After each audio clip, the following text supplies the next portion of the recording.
Magandang araw muli. Ang ating pagsa po ngayon o ating pag-uusapan ay tungkol pa rin sa spiritual, tungkol pa rin sa mga faith healers, sa mga manggagamot.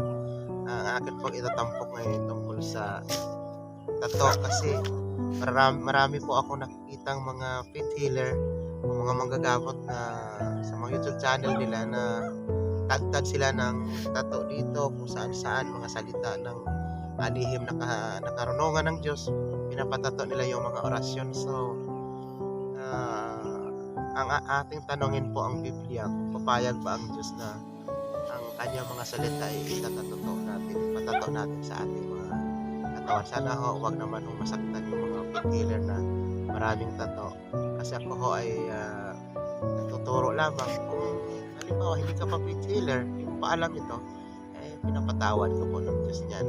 Kasi hindi mo pa alam Ngayon, kung alam mo na mga wala pang tato dyan na mga faith healer, wag na ho kayo magpatato sapagkat yan ho ay labag sa ating Panginoong Diyos na may-ari ng lahat ng bagay.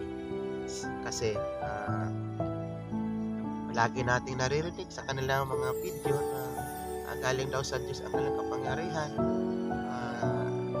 Palagi silang nagsasalita tungkol sa Panginoon na silang nakuutos ang Diyos na nagbigay sa kanilang kapangyarihan. So, anong masasabi ng Biblia tungkol sa mga tato na yan?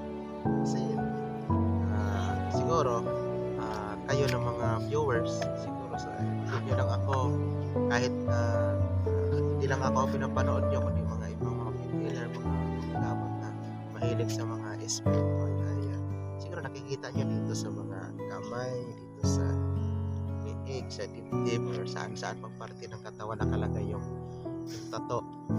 So ako ho ay nagbabasa lang po ako ng Biblia, kasi ang Biblia po salita rin po ng Diyos ito na hayag. Ang aklat ng karunungan, salita ng Diyos sa lihim na magagamit natin sa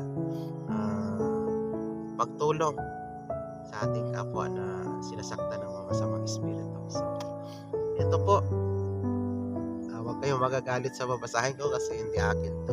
Ang binabasa ko po ay mula sa Old Testament ng Biblia, kasi hindi ho pwedeng hindi kasali ang Biblia sa spiritual, kasi ang Biblia po ay hindi lamang sa nagtuturo ng pangreliyon, kundi nagtuturo din po ng mga ganitong mga klaseng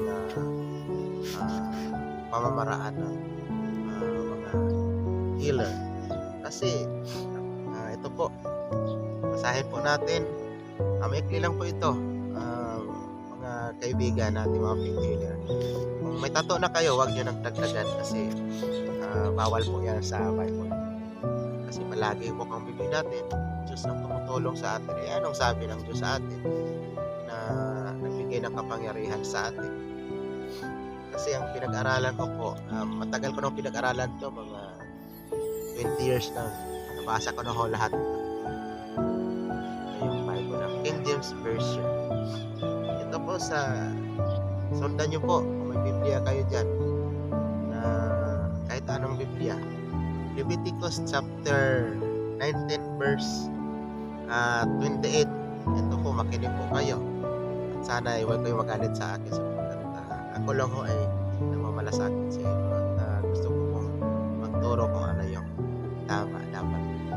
So ito, sabi ng Diyos, ang Leviticus po ay ito ay bahagi ng 5 books of Moses, unang 5 aklat ni Moses na pinasulat kay Moses ng Diyos ang kanyang mga kautusan noong una. Ito, basahin ko na po. Huwag ninyong kukudlitan ang inyong laman dahil sa namatay, ni huwag ninyong lilimbagan ang inyong laman ng anumang tanda. Ako ang Panginoon. Ang sabi pala ang Panginoon.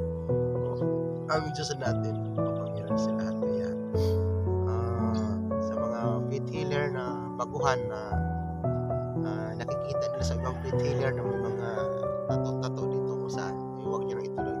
Pwede naman tayong magpagaling ng mga may sakit sa pamamagitan ng paglagay ng kanya salita dito sa ating utak. memorize lang po natin yan, hindi na kailangang itato sa katawan.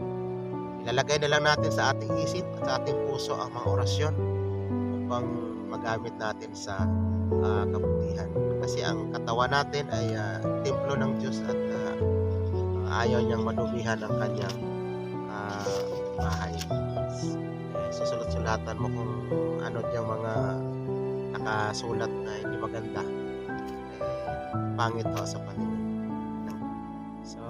So ayan po, babasahin natin ang unang Korinto 4:16. Kaya huwag natin sulat-sulatan ng ating katawan sapagkat ang ating katawan ay templo ng Diyos. Di ba ganinyo nalalaman na kayo templo ng Diyos at ang Espiritu ng Diyos ay nananahan sa inyo? Kung gibain ng sino man ang templo ng Diyos, siya igigiba ng Diyos sapagkat ang templo ng Diyos ay banal. Ang templong ito ay kayo. Katawan pala natin yung templo ng Diyos at siya maghahari sa ating puso. Kaya huwag nating isusulat ang kanyang mga pangalan dito sa ating katawan. Gusto ng Diyos malinis ang ating katawan at walang dumi. Kabisaduhin lang natin at isa puso ang ating mga orasyon. Yak. Nagagaling yan. Maraming salamat. Hanggang sa muli.